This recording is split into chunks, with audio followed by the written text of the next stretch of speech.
This is an audio only Skills Pay Bills fashion show recap podcast of You Reap What You Sow 2023.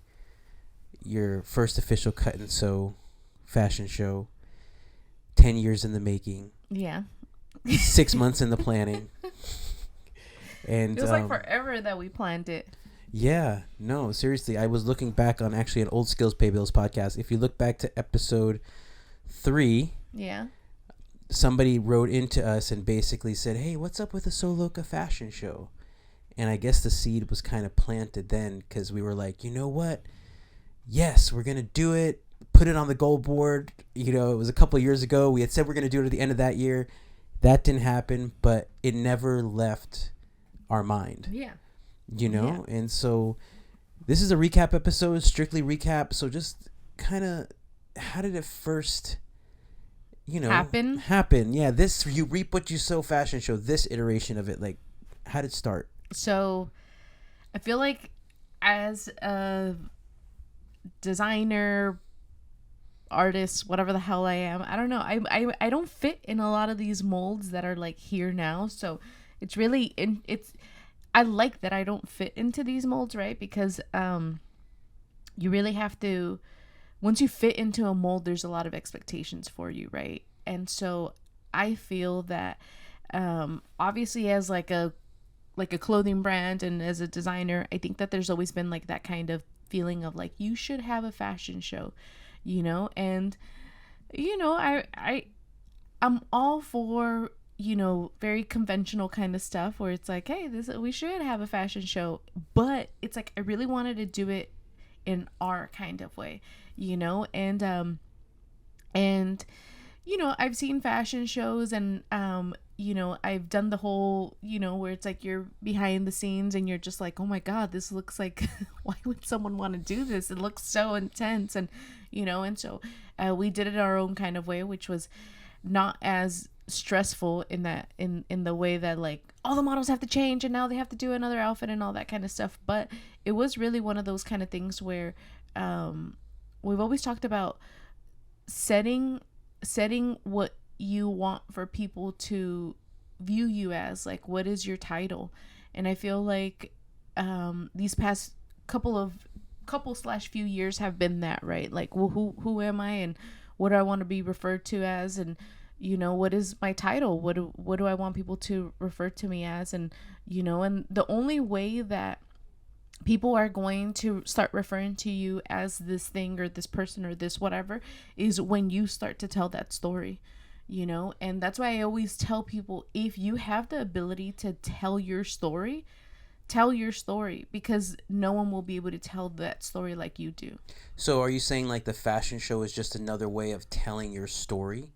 Exactly. Yeah. And like, you know, me as like when I introduced myself to people, like, how do, you know, like, let's say that I'm like, hi, I'm Claudia and I am, you know, it's like, what is your title? Well, what is your title? You know, I feel very comfortable saying that I'm a textile artist, you know, because, you know, I feel that, yes, I am a designer, but we all are, you know, and we all are. And I think that that's like a very, very vague terminology for me, you know, and I feel like, you know, I feel really comfortable saying like I'm a textile artist, you know, and that realm is a little bit more where it's like, what is a textile artist, you know? And I feel that I am a textile artist. It's like I could implement so many different things into, like, you know, I could create things with textiles, and I feel like a designer,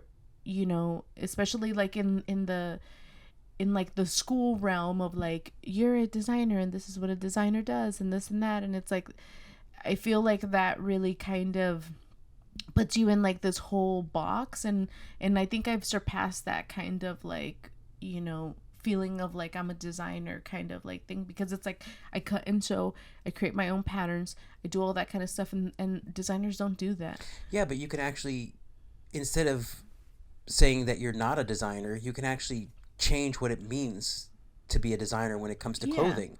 You know, basically just adding those other elements to it, the cutting and the sewing and just seeing the design and all of that. whereas maybe before that wasn't actually seen or even highlighted as part of the process. Yeah. It was just seen as something like, how can we get like cheap labor to do this? Yeah. Basically, not, they were totally missing the artisanal fucking skill that goes into the pieces and everything like that. So it's like you're basically just, I would say changing the narrative a little bit about what a designer is, at least a sewing designer or clothing designer. And I've always said that I'm here to really change the narrative of what that looks like, especially with like sewing and design and all that kind of stuff, and especially in that kind of like world, So I'm here to disrupt that, and I really want for people to really value, what sewing is and like what sewing does for each and one of us. So that's where I'm kind of like, okay, like I felt like the fashion show was definitely something to it was a common conversation that was kind of always being brought up, right? Where it's like, when are you gonna have a fashion show? Wouldn't it be great if you had a fashion show? Oh my god, a fashion show. And everyone has this idea of what they want your fashion show to be, and it's like, and that's great, and I love it, and I feel like, it's awesome to be able to have like different kind of inputs on like, what people think should be a great fashion show. But we've been doing this together with like a small team, right? And so this small team is, it's not like if we have like all the funds in the world to basically be able to be like, all right, we're gonna get this platform where all the models are gonna like literally like walk on and this and that, and it's like we don't have that kind of cash flow. So for us, it's basically being like, okay, how could we get creative? How could we do more with less? And I feel that is utilizing your resources to be able to like put on a great show, as opposed to thinking we can't do it because we don't have X amount of things. Exactly. That fashion show, everybody that participated in it was basically more than just vendors or anything like that. These are friends that we've cultivated relationship with over time and have done this with many a times. Exactly. And I feel like with any kind of event, like we always get people where they're like, how do I get into like, these events and this and that. And the reality of it is that these are all like all the models that were part of the show. They're all friends. They're all people that I either see on a daily or admire in some kind of way, or they're just my friends that I feel like they've always supported me, and I was like, whoa, like these are people that I could really like rely on. And I'm like super grateful, because I've talked on my podcast before where I've always been like, dude, I have major trust issues, and there could have been that time where, some of the models couldn't have not showed up, and that would have been like, whoa, who do we put in this clothes? And, and so it was taking a risk and basically allowing for you to just basically let go and just say, hey, you know what? It's going to happen the way that it needs to happen. Everyone showed up. Everyone looked amazing. And so I'm really glad that like I'm stepping out of my comfort zone and kind of like, just basically allowing for there to be more of that like trust, but the reality of it is that it's like, all these models, they all already own a Sew Loka piece, and for me, like that was really important, because this isn't like a huge designer that is like, oh, I want this look. It's like, no, the look that I want is the real look. This is organic. These are people that actually wear my shit, and they are an amazing representation of who I am. And that's why I gave all the models the creative freedom of like, you style it how you want, because people that buy our stuff, they are a true representation of who we are. So the way they style it and the way they put it all together and the way that like they take pictures with it, that is gold for us, because I could have a vision for it, but it's like my vision is one thing, but it's like for someone else to basically be like, hey, this is how I want to wear it, and for them to basically style it in a different way than I would, like, I feel like that's gold. And that's two visions coming together. You're trusting exactly. their vision, they're trusting your vision, you're meeting in the middle, and that's how you create magic. Exactly. And so I had like a great time just kind of, and I feel like some of the models were like, wait, you're the designer? And I'm like, yeah, but you are the consumer of who wears this, and it's like, yes, I'm the designer, I did my job, I made this clothes, like I had this vision of like, oh, these, like, I've always wanted this kind of thing and I always wanted that kind of thing, and these two things go together really well and all that kind of stuff. But it's like, how would you put it together? And so what kind of shoes would you wear with this? How would you do your hair? What does your makeup look like? What kind of jewelry, if you wore jewelry, how would you accessorize this? Like, what kind of attitude does this piece make you, what kind of attitude does it make you kind of like want to have, because a lot of people have told me, they're like, when I wear a Sew Loka piece, it makes me feel some kind of way. Yeah. So it's like being able to walk down a runway feeling that kind of way. And for me, like, I saw like glimpse of like them walking down the runway, and I was like, oh my God, like you knew where they were at, because there was just like flash, flash, flash, flash, flash. Yeah. And Applause. you're like, whoa, this is like insane. And so it was a really cool experience to basically be able to, experience it with so many amazing people, like the models, Just to segue on the models a little bit, just briefly, like, I'm just interested, like, how many times did you meet with them before the show? Like, what was that like? So we had one fitting, and so that one fitting was basically, we had like a Zoom meeting, and then after the Zoom meeting was basically like, this is the idea, this is the vision, this is like the location, this is, this is that, and this and that.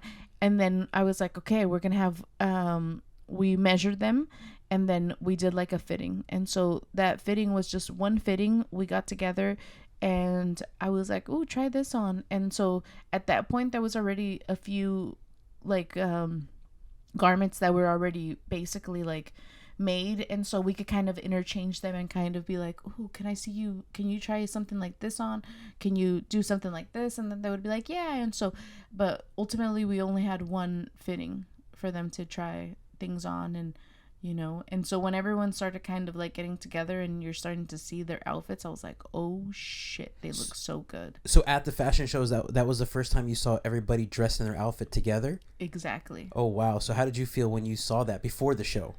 I was like I always knew,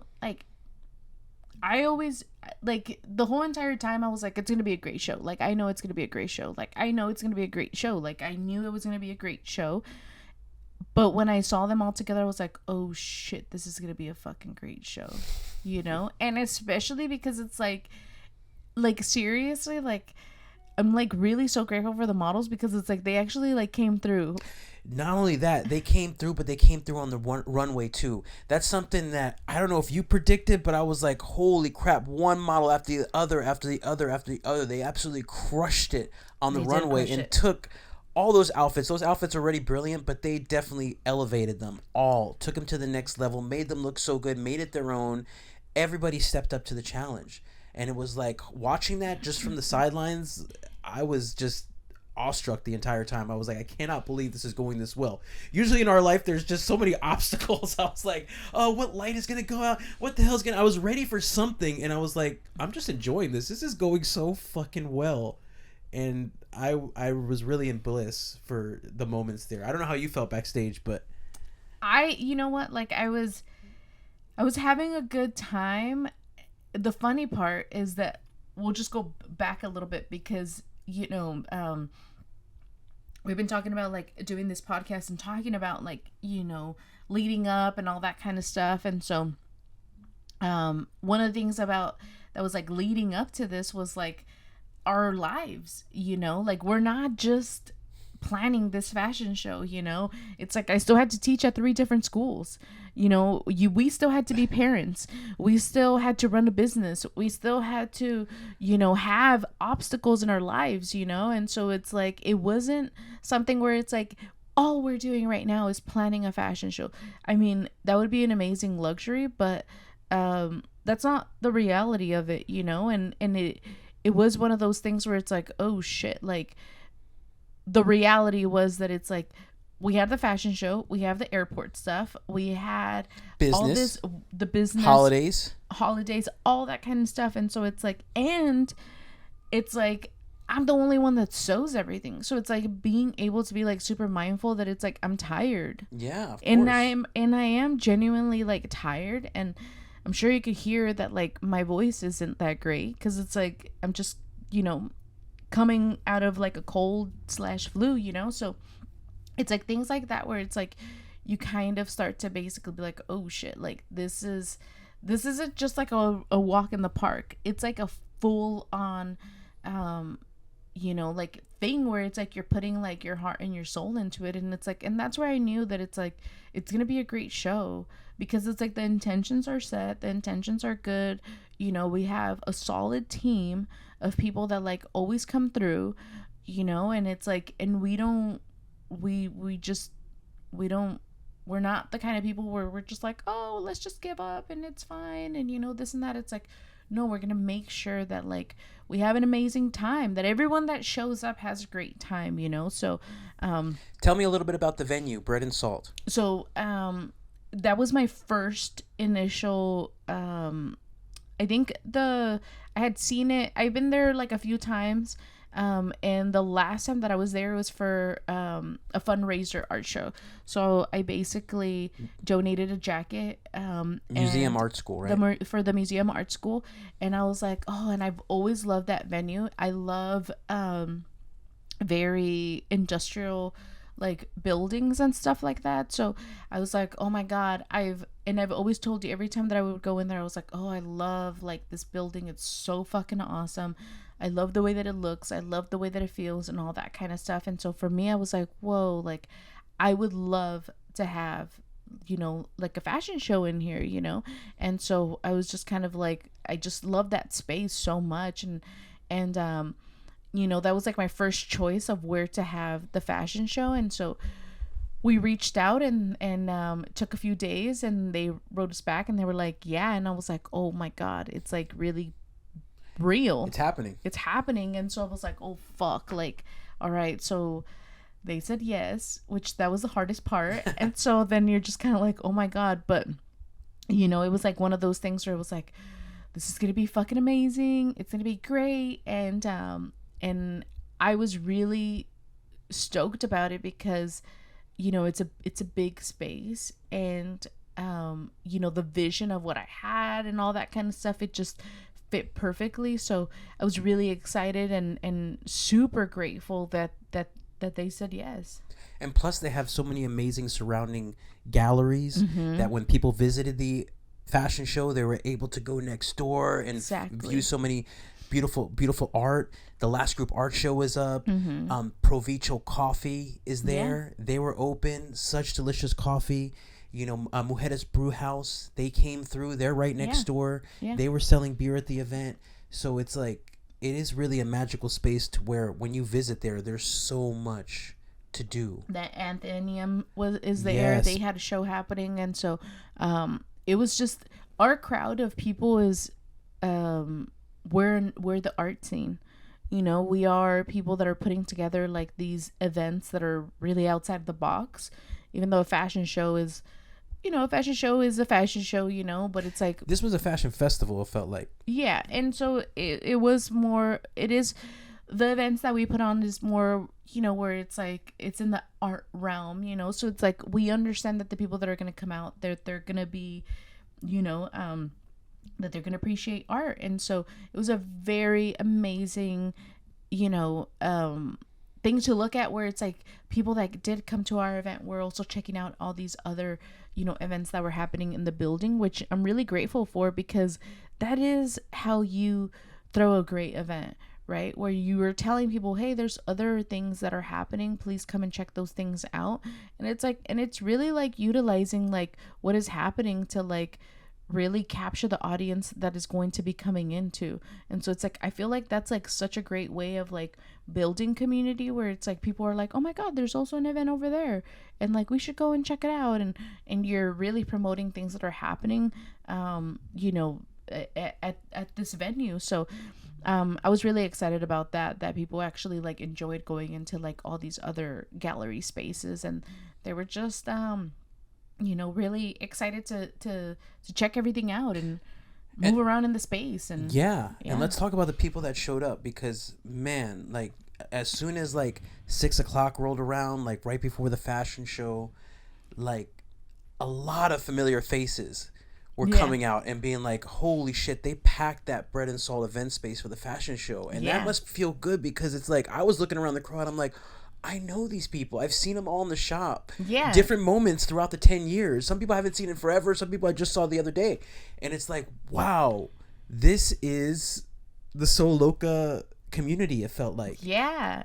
And so it was really great because, you know, for me, like it was one of those kind of things where I was so like concerned with like the models, and there was like a certain time that they all had to start getting dressed. And so I was kind of like not there to kind of like start to see trickling in and stuff. And so it was one of those kind of feelings where I was like, you know, more concerned about like, oh shit, is anyone gonna need like safety pins, or is anyone gonna need like to be taped, or is anyone, you know, like that kind of feeling. And so I was just kind of like let's make sure all the threads are off, let's make sure, you know, like I was more on like that kind of like end of like the event, as opposed to like watching people come in. And so I didn't know how many people were there until it was like 7 o'clock, and then we were like, all right, the show's about to start.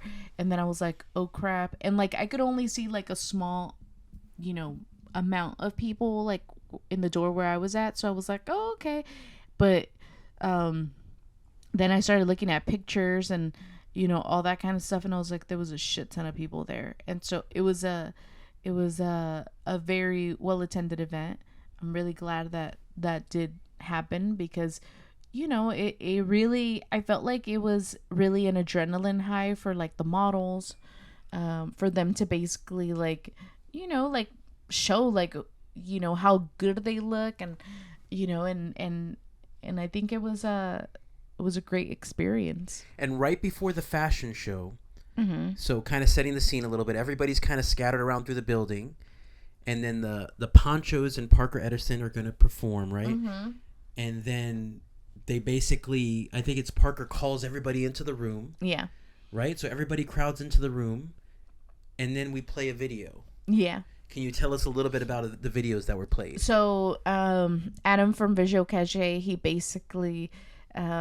he was like, I want to do like an intro video. And I was like, okay, cool. For me, like I felt like leading up to the fashion show, I was like, okay, cool, you gotta worry about that, I'm gonna worry about this. And so like, because that was like the whole thing where it's like, I think the fashion show, like you know, the basically like the getting ready for it and all that kind of stuff, we basically went into it where you were like, you just got to worry about this, I'm going to worry about all the other stuff. And I was like, great, I don't want to worry about anything else, because I have basically a bunch of outfits I have to create for this event, and I don't want to, you know, stress out about anything else. And so basically Adam was like, I want to do like an intro video, and I was like, cool. And it was seriously maybe like 2 nights before like the you know, the event, and Adam was like, I'm gonna go in there and I'm gonna film and this and that, and I was like, okay, cool. And then like the night before, he got all the Angie shots and all that kind of stuff, and I was like, oh my god. And so I hadn't seen that video, and so I was like at the door and I was like watching it, and I was like, oh my fucking god, all in like my glory of like, my hair's up, I'm wearing the most comfiest clothes, because when I do create, it's like I'm not in the space creating, you know, with like just kind of like these uncomfortable clothes. Like I'm creating in like comfort, you know, and my hair is up, and it's like nothing's getting stuck, and like let's rock and roll, And so it was he just did such an amazing job, like capturing like the leading up to like the fashion show and just setting the context for the show, because that video really just showed you in your element in the sewing studio, cutting, sewing, doing all that stuff, and that was basically setting the tone for the show and being like, hey, this is what this is all about. This is what makes this fashion show different. Exactly. Claudia's in that fucking sewing studio, not only visualizing, designing, sketching, but also cutting, sewing, and then producing. Yeah. And a bunch of other shit, running a business. So it's like, dude, it was just perfectly done by Adam.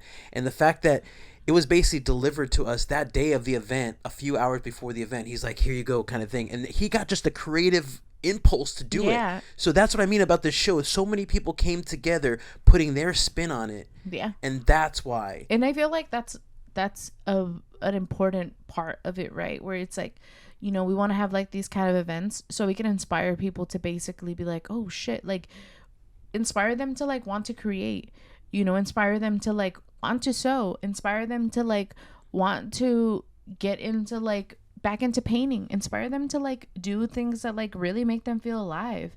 Because an event like this and the events that we have, like we really want to inspire people, like dude, look at what we're doing. Like it's totally possible. Like you could be in one of our art shows, you could be part of like one of these events, so it's like it really is about like inspiring people for them to basically be like, oh my god, how can I also do something like this?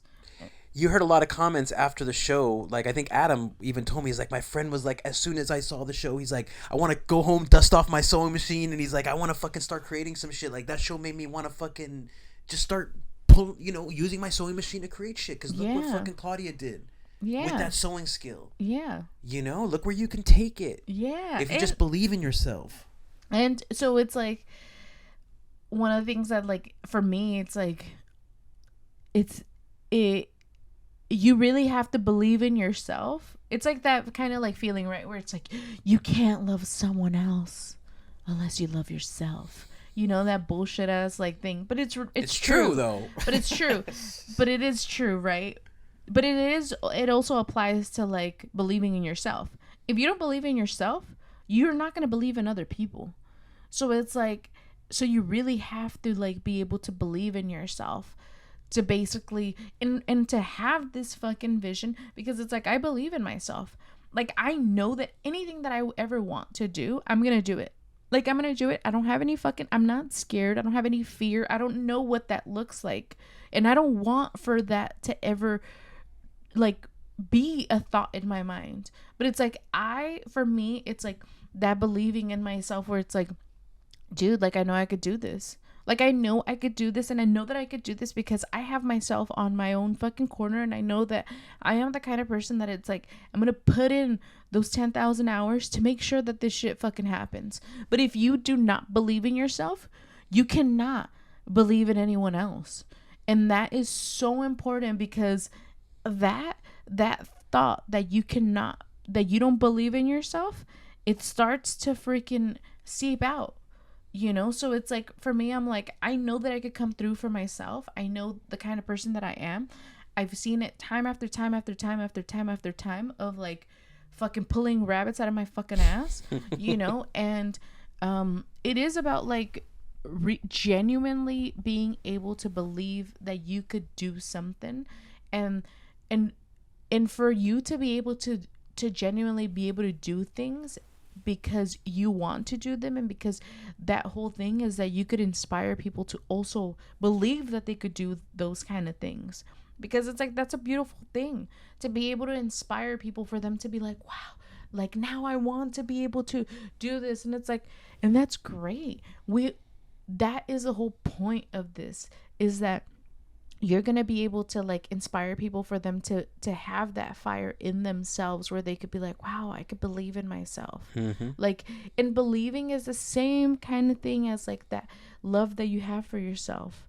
You believe that you could make this shit happen. And it's like, and that, like, once you believe that you could do anything, you're unstoppable. Like, you're truly unstoppable. So it's like really thinking about it in the way that it's like, if there's people in your life that do not believe in you, don't tell them anything. I do not tell so many people these grand visions that I have, because I know what's going to come out of their mouth. And for me, it's like, I can't think that small minded. Like, I can't just basically be like, oh, well, you're going to give me excuses. When do I give you excuses? Like, I give you fucking resolutions. How could we fix this? How could we move forward with this? Like, I'm a problem solver. So it's like, how could we like really make this shit happen? I don't give you an excuse of why I can't do it. It's like, sometimes I'm like, but it's like, let it marinate. Let it marinate, and then basically be like, okay, I see, but it's like, it's like, there's no time for that. So it's like really like allowing yourself to like really have like a solid group of people that are going to trust your vision, that are going to basically be like, fuck yeah, like, I trust this person. Like everyone trusted me. Like, yes, it was like, the common conversation was like, in a regular fashion show, this is what happens. And I'm like, I'm not a regular fashion show. Like, I'm not like, it's like, I'm not like a regular fashion show. Like, I'm not like freaking insanely funded by like some freaking, these insanely, freaking like wealthy freaking sponsors that could just throw money at us. So it's like, for me, I'm like, okay, how could we utilize the resources that we have to create an event that people are going to talk about for weeks, for months? But that's how you create something memorable. You have to do something different. Exactly. And that fashion show, it was a lot of expectations of what a fashion show are. Yeah. But the more expectations, the more opportunity it is to flip it. And to do the same basic concept, but do it in your way. And that's exactly what that fashion show was. The fact that packing everybody in the middle, having the invisible ponchos and Parker Edison perform, basically having the models go around twice in a square all around the perimeter of the building. It felt different. Yeah. For sure. And that, to me, equals memorable. Yeah, for sure. And it was really intense that my mom showed up. Let's hold that thought for just 1 second. Okay. Battery change. Okay. I'm just really tired of like coffee in the morning. Drinking it so often, it's like you become immune to it. But I basically came across this really awesome product called Magic Mind. It's similar to like a wheatgrass kind of shot. And so most of you guys know that I am not a drinker, but anytime I get the opportunity to take shots in the morning, I have a hard time. I think I've talked about it on the podcast, concentrating. I have a notebook that I constantly write things on. I write all the things I have to do for the next day, and I start to cross them out and all that. And so it really allowed for me to really focus on that and really go into every day, like just focus on like, these are the things I have to do. There's no other distractions. It helped me like so much to like, where I was like, wow, like this is magical. I understand the name now, but they are going to be at Sprouts starting in January. So, nice. Which is great because, there's a Sprouts near here, there's a few Sprouts, and they're everywhere. And so we actually have like a coupon code that you can use, which is PayBills20. But they also have like their website, which is magicmind.com/skillspaybills. You could utilize the coupon code for that. 2 days before, like, my little pack started to kind of like run out, I was like, can you make sure you get me the little drinks? You're like, yeah, I'll get you the drink. And I was like, get me the damn drink. And I've been using a discount code, for the when we get the new ones, because it's still 20% off. Yeah. So I go to magicmind.com/skillspaybills. I use the PayBills20 discount code, and I get 20% off the bottle. Exactly. So yeah. It's cool. And it was great. And now back to the fashion show. You were saying your mom surprised you at the show. Tell me more. So, my mom, she basically surprised me at the show, and she basically, her and my sister and my brother-in-law basically showed up. I didn't know that they were gonna come. And sometimes um I don't I don't there's a lot of stuff that always happens within like Sew Loka and like the things that we have going on and stuff like that. So a lot of the times I feel like really bad telling my family about all the stuff that's happening, because I don't know, like I think sometimes I feel like it's a little braggy, and so a lot of the times I don't like to tell them like I was on the news today, and then they'll be like, again. And so then sometimes I'm just kind of like, I don't tell them, because it's like I just don't want to feel like I'm bragging, which it's my family and they're always like super supportive and stuff. But I didn't really say, hey, you guys should come, because it's like I know that they also have lives, and all my family's in LA, and so my mom doesn't drive, so it's like it's really difficult for me to tell my mom like, hey, you should come, and then she's like, all right, well, I gotta jump on this bus and I gotta do the and so it makes it a little bit difficult. And I think I was dropping something off at Bread and Salt like the day of the event, because I was going back and forth, and you were like, I don't want to freak you out, but your mom and like your sister and Tim are here. And I was like, oh fuck. And so right away I was like, oh my god, like it takes your mind into like a totally different like space, because you're just kind of like, oh my god, like you could regress as like the little girl that like your mom like showed up to like the recital for. My parents never did, so it was, you're just like, oh shit, like because it's like when you're like a kid and you have like these holiday like we're gonna fucking sing songs for Santa, and and like they invite all the parents and stuff, and you're just kind of like looking out like in the distance, and you're like trying to see if your parents are there, and your parents never show up.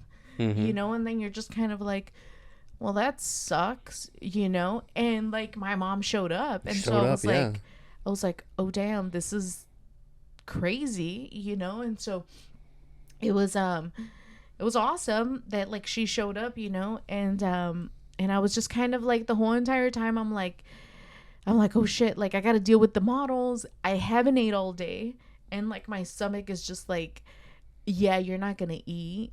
And then like there was like this whole anxiety of like, oh my god, I gotta eat, and like and like everyone's like pulling you from one place to like another place. We need this, we need that, and you're just kind of like, okay. And so it just feels like you don't have enough time to do anything. And so my mom's in the dressing room, and you're trying to catch up with your mom, but it's like it's impossible, because it's like you're torn into like a million pieces, because everyone needs you. So I'm like, all right. And so I finally kicked my mom out of the dressing room. I was like, you gotta go, people are gonna start getting dressed. And she's like, okay. And so she's like, the whole entire time she's loving it, because we had an embroidery lounge, and she's like embroidering. And I'd never seen my mom like so into something before at our event. So I was like, oh shit, she's not bored, she doesn't want to go home. And so it was really cool. And so the show happened and everything, and Chris from Invisible Ponchos, he pulled me to the side like once I walked with all the models, and he's like, come and say something. And I was like, okay. And so I go up there, and I was like, I gave my thanks, like, damn, thank you for allowing me to like just be to feel alive as like a creative. Thank you for like all this stuff, all this. I didn't know, like, I mean, the room was packed. So I was like, I don't know where to look, because I don't want to give anyone my back, but anywhere that I'm going to look, I'm going to give people my back, So I was like, fuck. And I didn't know where my mom was, So I was like, and I knew that like I couldn't look for her, because then I was going to be like, I was just going to cry, So I was like, I'll be fine. And so I did my speech and everything, and like, everyone was like, oh my god, like everyone went like wild and stuff, and I was like, and so people after started coming and like, oh my god, congratulations, great show, this and that and all that kind of stuff. And I was like, oh my god, thank you. My mom comes up, and my mom, I just want to give a little bit of context behind like who my mom is and all that kind of stuff. My mom my dad was around, right? Like my dad was a person that was like a man that was around, but I feel like there you could still have like a father figure there, but your mom could still be a single mother. Because my dad didn't ever do shit. You know, he wasn't like, oh, involved or he was just there to like scold you, or make you feel like shit. Like that was like my dad's role. Like my mom's role was just kind of like to like always make sure that the kids were like cool and that they were like good and like she was always like the nurturing part of like everything, but I always felt like my mom was a single mom. Like she did everything by herself. Like she wasn't, you know like she genuinely put in a lot of time and energy and effort to like see her kids like be something, and so it was my mom. She's, you know like I was an at-risk youth, so it's like I know that I put my mom through like a lot of stuff. I ran away from home when I was like 15. I dropped out of high school. Like I was a bad kid, like, and I feel like I was a bad kid because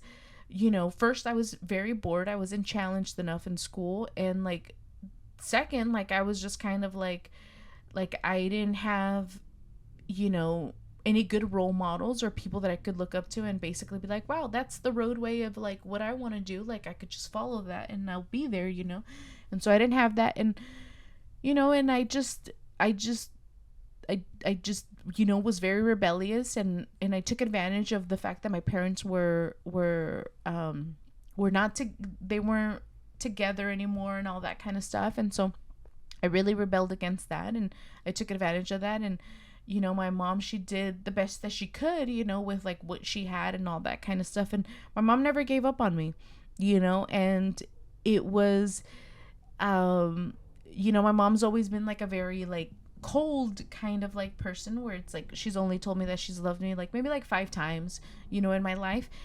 And not that I can't, like, I can tell that my mom loves me, obviously, like I could tell, but it's like the telling of someone like, hey, I love you, you did great or whatever, it does something to someone, and so it was she basically showed up and she gave me a hug, and she just cried, and we both like just hugged each other, and we both just cried. And and my mom's never told me like, oh, I'm proud of you or anything like that, but I knew that she was proud of me at that moment.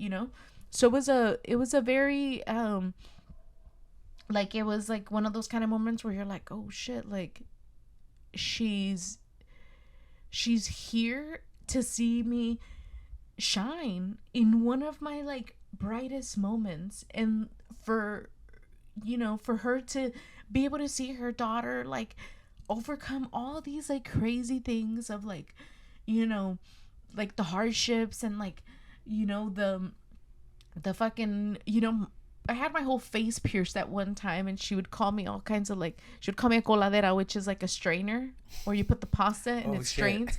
And so she used to call me like a coladera, and she used to like, say all kinds of stuff. And so to basically, for my mom to like see her kid go through all of that, and to like see her kid like be in this space where people are giving her kid like these praises that she probably could have never given me, was I'm sure it was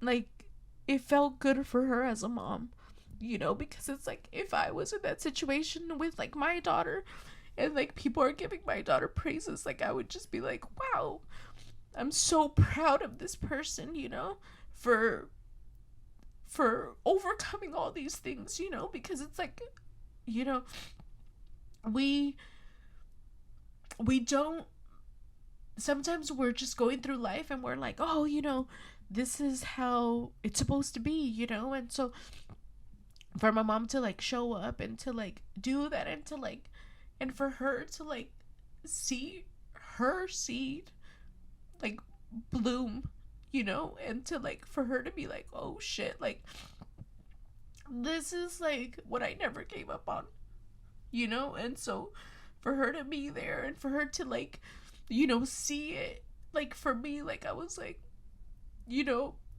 thank you for not giving up on me, you know, thank you for always like believing that I could be something and that I could do something, you know, because I know that like even now like she would still worry about me, you know, and that she's like, she knows like now that, you know, that I'm gonna be okay, that I'm gonna be good, you know. And in moments like that I'm like, you know, there's always been like those moments where, you know, I think about, you know, where I'm like, you know, there's this song that like, you know, when I was like a kid and I was like in middle school and I would listen to it, right, and it would come on MTV and I would be like, oh my god. And like the day after the fashion show, like, you know, Ice was like, play a corn song, and I was like, okay. And so I was like, okay, I'll play a corn song. And so this song got the life, right. And so I remember one of the first times that I saw that music video, I was like, oh shit, like I want to fucking like, I saw that music video and I was like, I am going to be successful. I'm going to be successful to the point where it's like, I can wear whatever I want, whenever I want. And like, no one's going to be able to like tell me you can't wear that to like this place and this and that or whatever. And so that was like my equivalent of like success, is that no one could tell you what you could wear to like a fancy restaurant or whatever. And so I always kind of like, you know, like, and I was telling Ice, I was like, I want to, like, I always knew like I'm gonna be successful like in that kind of way, you know. And so for me to like have my mom there and for my mom to like see that like it's only a matter of time for me to be in a place where I could be comfortable enough where I could take care of my family, you know. And that is the grand picture of everything, where it's like I want to be comfortable enough to where it's like my mom doesn't have to worry about shit, you know. Like my daughter doesn't have to worry about shit. Like I don't have to worry about these things that like, you know, are constant, you know, where you're just kind of like, oh man, we have to do this. It's like that's the goal, you know. Like this is why I work so freaking hard, is so like that like I could be able to give that to like my mom, to like my daughter, to like to break that fucking cycle of like, you know, what this looks like, you know. And it was a really emotional moment for me. I was like fuck, like my mom just fucking showed up. And like I was really like happy that she was there, you know, because I was like, oh shit. And like, you know, I was happy that she was there because it's like, it's obviously like a fashion show and I put a lot of time and energy and effort into it. But it's like at the same time, I'm like, oh shit, like for me, like having family come and visit, I'm like, I'm always like, oh man, I'm gonna have to like entertain them and I'm gonna have to take time away from like things that I got going on to like, for, to make sure that they're not bored and all that kind of stuff. And so it kind of feels like something where you're like, oh damn, like you have to, obviously it's a give and take, you know.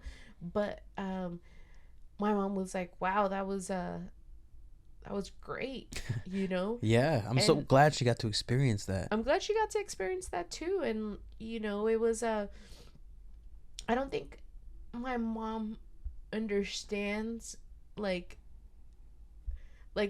the how much support we have, you know. I don't think my mom understands how much, like, you know, how people really are like inspired by us, you know. And so I think in that moment she was just kind of like, you know, because it's like, imagine you're in my mom's shoes and you're just like, oh shit, all these motherfuckers showed up for my daughter, like, and like it's your daughter. It's not like if it's like your partner, you're like, oh, you know, they've handled the harder shit, you know. But it's like it's your daughter, like you've seen like this person, like you gave birth to them. Yeah, it's surreal. Her traumas have been passed on to me. Her freaking, you know, my mom freaking she went to school to fucking to design and to make and to do all that kind of stuff. So for her, she's like, oh damn, like I created this human and this human has been able to do this stuff. And so for me to like, to have my mom there, and it was like it was very emotional, and it was such a beautiful moment, and like I was just really like blown away by like my mom being there, and I was just like, oh shit. And I love that like my mom was there, because it's like I feel like, you know there's been a lot of like artists that they talked about like their parents not being alive when they get to like a point where they're like, wow, like this is like their ultimate like high. And so it's like for my mom to be able to like experience like true community coming together to like celebrate like a brand that I've worked really really hard to build, and for her to be able to see it, and for her to know that like I've been out here for 10 years like fucking grinding hard and fucking getting it done, and like putting in a lot of time and reputation and everything like that. And for her to see it, I was like, I know that she was like on like another level. 100%. And speaking of showing up, I think now is a good time to like just give a shout out Yeah. to everybody like that just showed up for this event. Like, I mean, to make it happen. Yeah, for sure. And I know there's a long list, but it's just like I think we just gotta like basically shout out for showing up. Yeah. And it's like your mom showing up was definitely the best surprise of the night. Yeah, That for was sure. definitely the best surprise. Talking about the event in itself, it's like the sponsors. Yeah. So the sponsorships for the event, that was a whole thing in itself. It's like even a year ago we weren't, it was a thing getting sponsors, right? It was like Yeah. it was something new territory for us. So I feel like this event we kind of challenged ourselves to get a few sponsors, and we got some awesome sponsors. Yeah. Cal Coast Credit Union. Yeah. They were a sponsor for this event, which was awesome. We have Christian Daniel Boots. Christian Daniel Boots, definitely an inspiration, because it's like this motherfucker has been on this boot journey for years, for like years. And it's amazing to basically be able to like see someone have an idea and to basically take their time to execute it and to create a product time after time after time, that he's had like these little like bumps in the road. And so for me, I'm like, this person is like resilient. They have this vision, and they're going straight forward with this vision, and we're here to support like his brand. We're here to support him, and it's very admirable to see someone basically have this vision and this dream, and for them to like actually like execute it. And we just had him on the podcast just recently, and so his whole story's on there. But he's a really awesome guy, and we really enjoy supporting him. And so, and then next is Set and Drift. Yep, Stacy. I met her through the Menge when we did Design Week, and she is. I tell her all the time. Every time that I see her, I'm like, you really set like this whole intention in me to basically like, she had emailed us and was like, hey, you guys should be part of like Design Week. Like at that time I was like, I don't even like, am I even like worthy of like doing something like that? And we did Design Week for 2 years, and I was like, and so she really allowed for us to basically to put ourselves as like artists and designers, and like that legitimacy of like having like an organization basically be like, hey, there's this whole design thing happening at this location. Like she really pushed this to like another level, and so I'm always super grateful for her. They do a lot of amazing things, and she's such an amazing person that like plays such a huge part in like me growing as like a textile artist. So I'm always super grateful for her and Sean. They're amazing people. And Society Beer always hooks it up. too. They always and they're hook it up. delicious beer, local. Yeah. So they're awesome, and so I'm super grateful for both of them. And then Vision's Museum of Textile Art. Yeah, Vision's Museum of Textile Art. They're freaking awesome. So they're at Liberty Station. Please go and check them out. It's a museum. It's all textiles. They have some really gnarly stuff, and it's free. Liberty Station. Please go out there. Please check them out. They're a museum, so they do take like, any kind of like monetary donations they take. So, and that's how museums, they stay afloat. So please, donations or whatever, however you feel you could help, that would be great. But they are awesome. I love any kind of place that is going to support the textiles, and they're great. It's a great place. They're always down to help with anything Sew Loka has going on, and so we really, really appreciate them. They've made a ton of awesome fabric donations to us too. Exactly. All those fabric donations that they've made, we've utilized them for teaching the kids. If you've ever picked up fabric from us, that's probably from Vision's Museum. So whatever we can't utilize to teach the kids, we put it in front of the studio for people to come and pick up. So if you ever got donations from us, you got to also thank Vision's Museum. V-Moda. Nice. And then also, drifting into the art section of the event, we have the Giant Canvas Co. Giant Canvas Co. was freaking awesome. We actually went and we checked out their little warehouse. It was really freaking cool. It was very inspiring to kind of like see another working studio. But all the canvases were made out of recycled wood, which cool. aligns with who we are as like a brand. And so they were amazing to work with. We really want to keep working with them because they just did such an amazing job, and pleasure to work with. Please check them out. Also, when you went to go see the art show, part of the cool thing was all the shapes.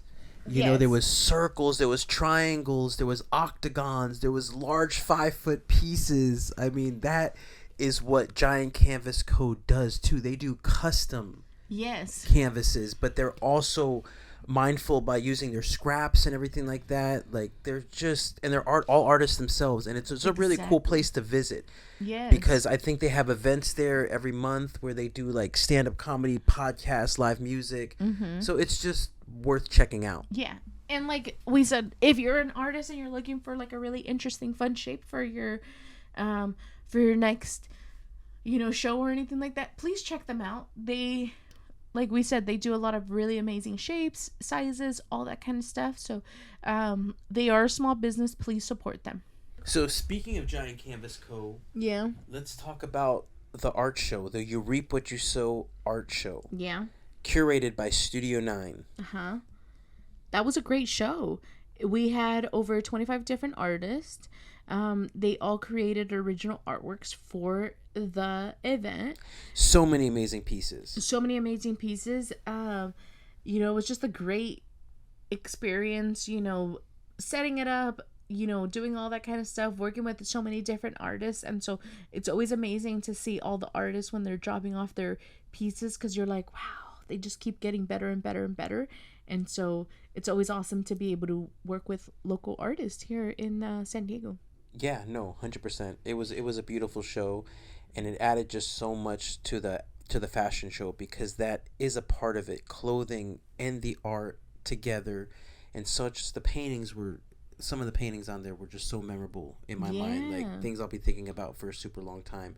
And some of them were even gifted to the shop, which is awesome. So you'll be able to come to the studio and see some of the most amazing pieces from the show inside the shop. There'll be forever pieces in the shop. Yep. There was so many awesome vendors there too. Yeah. So many awesome vendors, basically totally curated by Las Jefas Market, which was on site all day long, doing so many amazing things, like how they found a food vendor. Like, it was just, I don't know if you want to go into it, but yeah. So basically we Las Jefas Market, I've known Rocky for some time now, and we've always had like such a good vibe together, and I feel like we've been like lost souls and that we got reunited together. So it's like anytime that we're together, it's like Manny's always like, oh god, these girls are just gonna wild out right now. And so he always lets us be, but we have way too much fun together. And I love working with Rocky and Trin. And, they did such a good job, curating all the vendors, and so what ended up happening is the night before the food vendor kind of gets sick, which happens, and so I was like, oh shit, we're not gonna have a food vendor. And Rocky was like, I'm gonna go and help. This was day of the event. She shows up in the morning. She's like, I'll help you iron and do whatever you need to do. And I was like, okay. So they show up. They see a food vendor across the street, and they're like, I'm gonna go ask that guy to see if he wants to, see if he's interested in actually setting up at the event. And he was like, yeah. He's like, man, I should have known earlier. I wouldn't have unpacked my truck. And so she gets him to the event, and he does so great. And she saved the day, which was amazing. And because he was so good too. He was so good. That was like such a find. Like he's definitely going to be at future events. Yeah, he was so good, and so we were so happy. And she definitely came through, and we were just kind of like surprised, and we were just like, oh shit, but it was great. And we had a lot of fun with them, so we're very grateful for Les Jefas Market. Yes, and then we also had, right when you walked in, there was Yanel at the registration desk. Yeah, Yanel killed it. She's perfect for that, because it's like, I don't know if you guys have ever met Yanel. She's always in pink, but she's a very bubbly personality. She's great. She sings. She's just another creative soul that we really like having around, because she's amazing. She's got like really good positive energy. She's family over everything, and she's just a great like gal just to have like around. And she did so good, and like just being like a receptionist to like let people know what was happening at the event. So we're really grateful for her. Thank you. You killed it. She did kill it. And then we have when you walked through, when you entered the event, you saw Copy and Steal there, a live studio team, Chris and Priscilla and little Atticus. Yeah. Doing the live podcast, live stream. And then also Zeke from Zeke Island came and live streamed the fashion show event, which you can actually find on YouTube. Yeah. We'll add a link in the description for this podcast, but yeah, that was amazing. Yeah, it was really cool. I mean, I love seeing, Chris and Priscilla from Copy and Steal, and obviously now that they have a baby, it's just so cool to be able to see like the new addition, So I love them. They're such a great couple. They do great things. They've been doing, podcasts and all that kind of stuff for some time now. So if you're ever interested in a podcast, please reach out to them. They're great. They're super cool people. They're super creative. They think outside the box, and they're just, people that like, we're honored that they actually wanted to be there, and that, they also get inspired by our craziness of like wanting to have like these events. And so we're really grateful for them. We're grateful that, that they were there, and that the baby was there. And I wish I had more time with the baby, but at the same time I was like running around. But check out the Copy and Steal YouTube page. You can literally find, they did a live podcast from the fashion show that's still up on their YouTube page. And then also, like I said, they live streamed the entire fashion show. So if you weren't there that night, you can literally watch it through. They had like 2 or 3 different cameras set up. So you get that whole performance. Yeah. Which leads us into the performance. Yeah. The performers. Yeah. Invisible Ponchos. Yeah. And Parker Edison. Yeah. Kill Cray, Gene Flo, OG Hip Hop Eddie, Platform Collection, Meridian Arts. Tell me about that.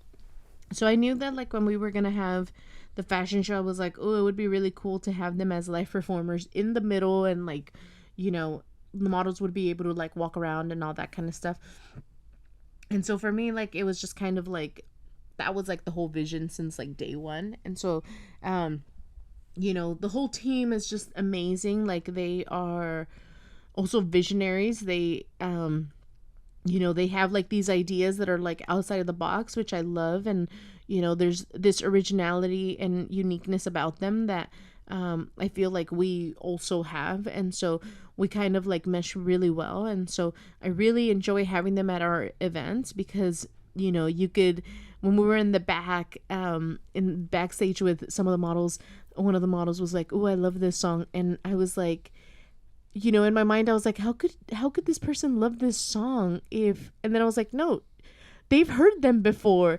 And like, and I was like, and they're like, yeah, I've downloaded like their music. And I was Fuck like, yeah. oh shit. Fuck yeah. And I was like, damn, I'm like, that's what I'm talking about.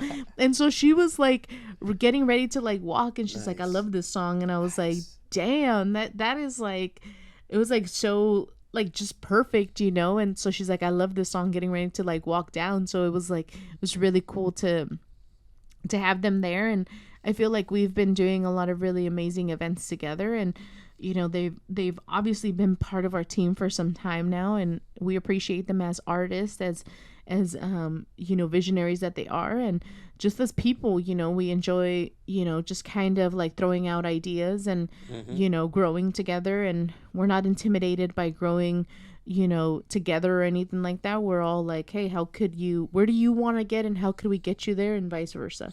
And their music has incredible lyrics and incredible beats. Exactly. You know what I'm saying? The beats, you could always like, oh my God, you totally feel, puts you in that good mood. And then the lyrics, when you listen to them, you can freaking relate to that struggle. Exactly. You know? So I think that, and the fact that they played Who We Be, like their new single, they premiered it right before the fashion show. After we played the Sew Loka intro, boom, the video came on, and that was like such a special moment that came to fruition at that time. And I think that really showed, like, right before the performance, it was like, this is who we be. Yeah. It was like it didn't need any kind of like vocals or anything. It just needed that video, and then boom, the fashion show started. And I thought that was a fucking epic way to start the show. Those back-to-back videos that basically, I don't know if the audience knew, but definitely we knew how long, you know, at least the Who We Be video took to kind of, from conception to finishing it. It was like, wow, seeing it finally there with everyone on the big screen was a special moment. Yeah, that was amazing. It was a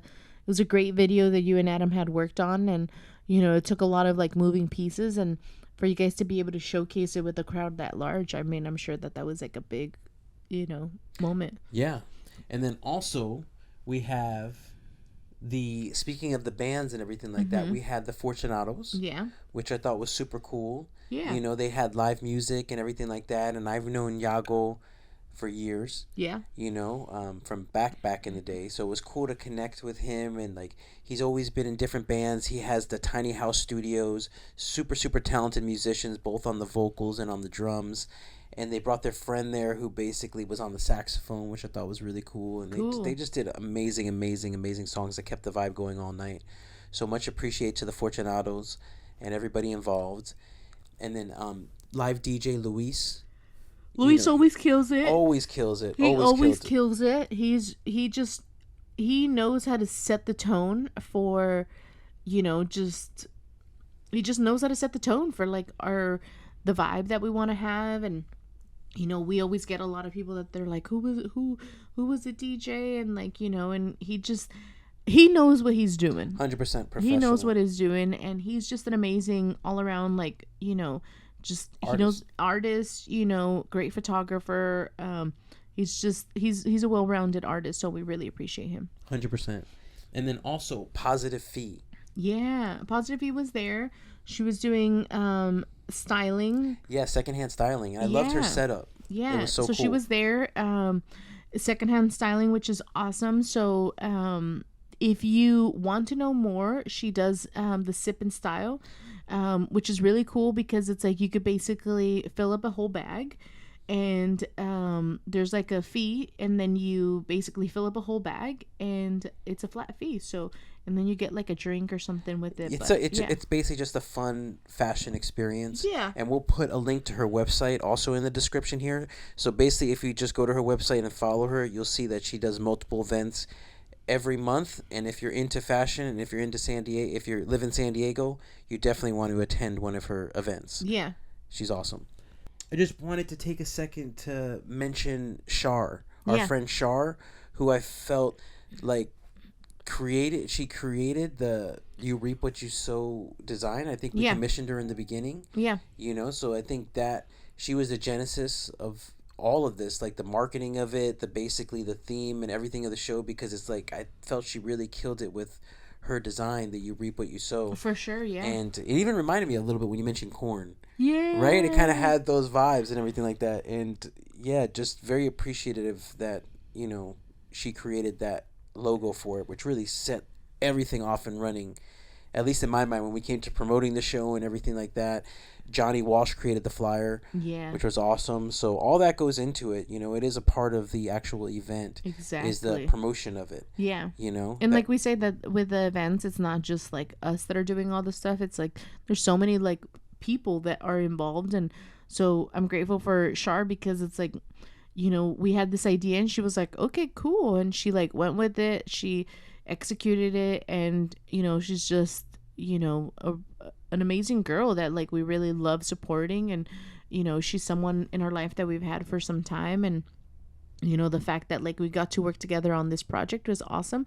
And then Johnny, he always comes through with like all the flyers and all that kind of stuff, which was amazing. He always crushes it with the flyers. And so the flyer, the logo, all that kind of stuff, it takes, you know, a lot for us to then be able to like then promote it, advertise it, like all that kind of stuff. So without them, you know, it wouldn't have been as great. So we're grateful for them. 100%. And also mentioning Angie and Mad Minds. Yeah, Angie and Chave, dude, they always come through like, you know, like week before, day before. The news, like the Fox 5 thing. Yeah, Angie was awesome. She like did her little twirl on Fox 5, you know, and it's just, you know, and for me, like it's like, you know, I have like friends where I'm like, hey, would you be down to do this? And then they're like, no. And so, you know, Angie, she's like, fuck yeah, I'll do it. And I'm like, fuck yeah, are you kidding me? And so, it was awesome to have her show up for that. And, you know, Chavela's an ultra talented artist. Ultra talented. Mad Minds, on Instagram. She does a lot of really cool stuff. And so, you got to check her out. She's done the mural in her bathroom. If you've ever been in the Sew Loka bathroom, you can see her work. Exactly. And she's just a great freaking artist. And we love when she comes down to like support us and support Angie and like the events. And it's always nice that, you know, she kind of like hangs out. And, you know, she was on the register during the day. So I'm grateful for that, because it's like sometimes you're like, oh, I'll be on the register, and then you like realize you're like, oh yeah, I can't do any of that stuff. Everyone is talking to you and you know, wanting to do all that kind of stuff. So the fact that she was like, don't worry, we got you, I'm like very thankful. Yeah, very grateful for that. So thank you guys. And then I think last but not least, we have Michael. Yeah. So Michael is he is, I feel like he's another creative genius. You know, he's always like, how can I? His motto is get in where you fit in, or something like that. And I'm like, oh my god! But he is, you know, he's an older gentleman, and he's always been like, hey, you know, how can I help? And so he's always like the one that's like, let's load up the truck, let's go here, like, what is this vision for this, how can I build it, how can I? And he builds a lot of our stuff out of recycled you know, objects and all that kind of stuff. So we're really grateful for him. He trusts the creative vision, and you know, he's just someone where we really enjoy working with. He built the embroidery loom. Yeah, that big gigantic embroidery hoop. And the you guys might have seen them around. We have like artists. Oh, the art boards. Yeah, the art boards. Exactly. Yeah, he built those. And so yeah, he's a really cool guy. He helps us with a lot of that kind of stuff, and so we're really grateful that he, you know, he trusts our vision. But he's also the one, after the event's over and then it's time to clean up and take everything home, he's the one that's there helping us basically put everything in a big truck and take it back. Exactly. He's like, don't worry, I got you. And I'm like, oh my god, seriously? Like, you know, I think that's like the most like freaking helpful, because you're just kind of like, you know, it's the end of the event and you're just so tired, and he's like, I got you, don't worry. And so we're grateful for Michael. 100% grateful for everyone. For everyone. I don't think we missed any. I don't think we, and if we did, it's definitely not intentional. Like, we definitely, you know, we definitely understand that that event doesn't happen without 100 different people helping us, and basically, or with 100 different people putting in, just coming through, just multiple people coming through and doing what they do best. And Yeah. it's like the fashion show and everything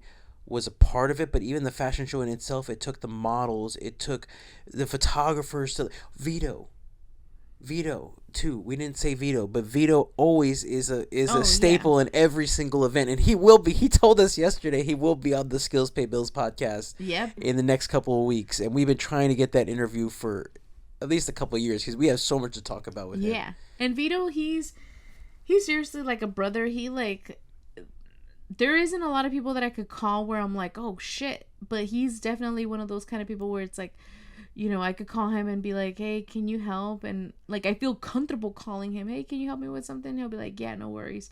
And so he's definitely one of those kind of people where it's like, he's seen the growth and he's just kind of like, he's like, I'm here for it. And like, and so we really appreciate him. He's definitely like family to us. So 100%, and I think that's a great way to end it. Family over everything. yeah. It was a beautiful, beautiful show, Claudia. I am super fucking happy. I'm super fucking.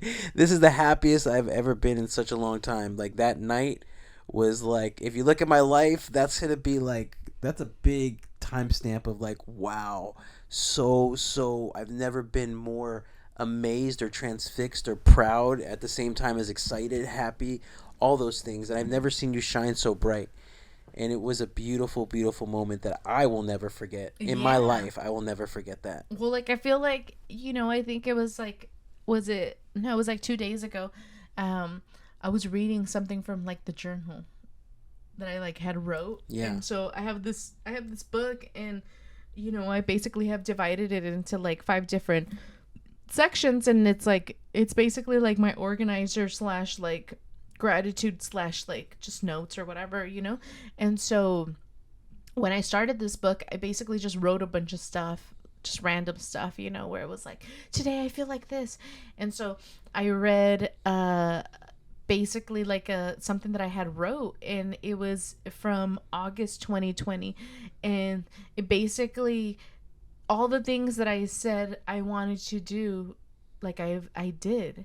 And so to basically be able to close this chapter and to like literally close this book, because I don't have any more pages in this book, to basically close it, and to basically be able to look back and to like read it, to look at it, to read it, and to know that you're working on something that like it matters to you.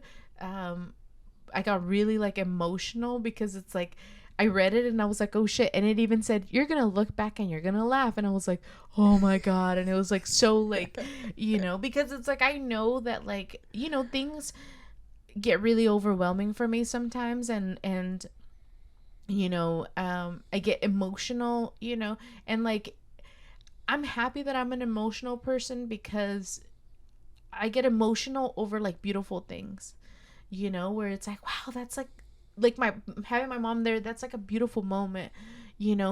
Being proud of myself is a beautiful moment.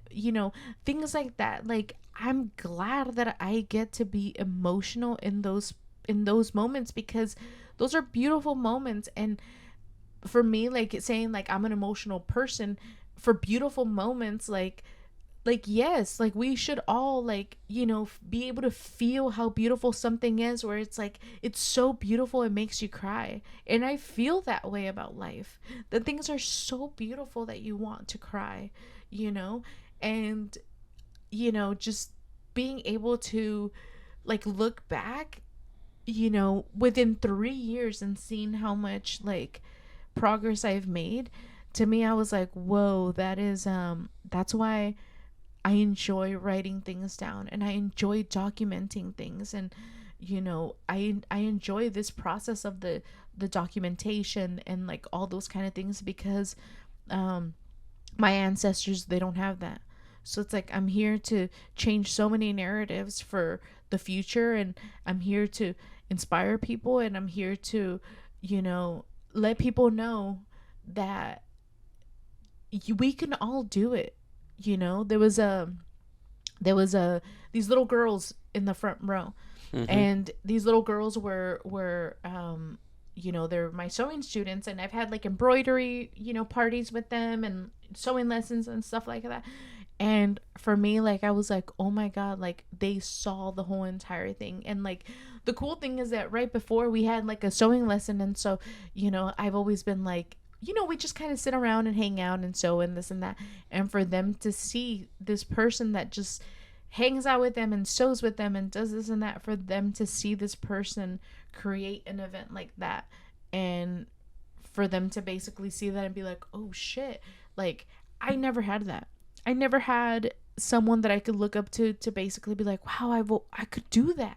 They look like me, you know? And so for me, like, it was really, you know, it's like one of those kind of moments where you're like, wow, like I get to inspire, you know, the next generation, and maybe people that are like my age, to basically go for their dreams. Like, life is too fucking short. It's not guaranteed. Go for the things that are going to make you feel happy and whole, and that are going to make you feel some kind of way, because, you know, it we want to be able to have more beautiful moments. You know, like, the world is like, there's so much wild shit happening that it's like we have to have those beautiful moments for ourselves. We have to be able to give ourselves those little light at the end of the tunnel. We have to be the rainbows when it rains. You know, we have to be able to do all these things for ourselves, because, you know, we can't depend on anyone else to do those kind of things for us. So I'm really grateful for everyone that came out, because everyone that came out was definitely part of this experience. Like, without any of these people that showed up, it wouldn't have been an experience. So it's like, at the end, it's like, this was the vision. The vision was to basically have this whole entire experience. And I'm glad that, you know, everyone trusted me, that you trusted me with this vision, you know. And I know that sometimes, like, there was days where you're like, I don't understand it, and it's like, just It's go a with it. tightrope walk. It's a tightrope walk. Just go with it. It'll be fine. But you know, it was an amazing Home run. show, and we're really excited to host another one. So what should you put it out there now? 2024. You reap what you sow. Is this like an annual thing where you could be like, hey, every time around Christmas, I'm gonna release so many new outfits and designs, and I'm gonna set the trend for the new year? Maybe. Maybe. I want to keep you guys on your toes. On your toes. I On your love it. toes. But for sure, we do want to have events, you know, where you know, where we bring our friends and family together and stuff like that. But I do want to say, please, if you love what we are doing, please consider supporting us. We have merchandise on our website. We also have, you know, gift cards. We have workshops. We have all that kind of stuff. Small businesses are the heart of communities. And so it's really important for you guys to support, you know, the efforts of people that are really doing amazing things. So we also have, by the time you're hearing this, we would have just dropped all the outfits from the fashion show. They'll be available on our sewloka.com/shop, so you can purchase all of the outfits. We also have incredible workshops and sewing lessons. Yeah. These sewing lessons are private one-on-one lessons where you have Claudia basically instructing you. And Claudia, this is the same workshops that she basically taught at Nike, and that she, you know, now they're here basically right inside of her sewing studio. Where else can you get an experience like that? Exactly. You know, so and right now until the end of the year they are half off. Yeah. Just as basically saying, hey, you know, 2024, start sewing, because look what you can do with it. You could take it really far. It's an essential part of, I think, becoming a designer going forward. You should at least know how to work or thread a sewing machine. Yeah. It shouldn't be something that's just thought of, oh, somebody else can do that. Like, yeah, hey, stop relying on people for stuff. Exactly. Like, do it yourself, and like, and not just in that kind of way, but it's like, it's important for you to know why people are charging what they're charging, because it is a difficult thing to do. It's, sewing it's a beautiful thing, and I know we make it look very easy, but there's so much that goes into it, and it's like, if you don't want to do the sewing part, at least learn how to do it so you could value the people that do it. And so that's where it's like, it's important for any kind of like designer to know how to do it, because there is a lot that goes into it. It's not just like, you have a sewing machine and you just sew a straight line from here to there. There's more than that. And so it's about valuing like the people that are actually doing the work. And it's a super cool experience inside of the sewing studio. Exactly. Come on, every time you're in the Sew Loka sewing studio, in that place where everything for the shop is created, like, come on, like that's a really cool experience. Exactly. Yeah. So, and even if you're not into sewing, you can maybe get a gift for a friend. Exactly. That is, you're like, they would love sewing.